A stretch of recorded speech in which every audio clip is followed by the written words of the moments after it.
সকাল 7:30 বন্দে ভারতের ব্রেকফাস্ট চলে এসছে।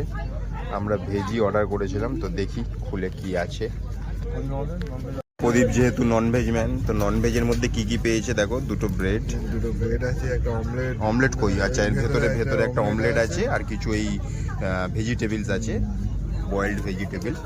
আমাদেরও এর মধ্যে বোধহয় এটার মধ্যে ওই ব্রেডই আছে, আর খালি অমলেটটা বাদ দিয়ে খালি ওই ভেজিটেবল আর কিছু কাটলেট টাইপের কিছু রয়েছে বোধহয় ভেজে। ঠিক আছে, আর বাটার ফাটার দিয়েছে এখানে এক্সট্রা, বাটার কেচাপ এসব রয়েছে। ঠিক আছে, না খাবার দাবার মোটামুটি ঠিক আছে, কিন্তু ঠান্ডা, কিছু করার নেই। ঠিক আছে, বাকি নর্মালি ঠিক আছে টেস্ট। সব গরম। এই জিনিসটা ওই ভেজিটেবল যেটা বয়েলড রয়েছে এটা পুরোটাই ঠান্ডা হয়ে গেছে। হ্যাঁ, ঠিক আছে, গরম কিছু নেই। এরপর দুপুরের লাঞ্চ যখন দেবে তখন লাঞ্চটা কিরকম কি দেয় দেখা যাক।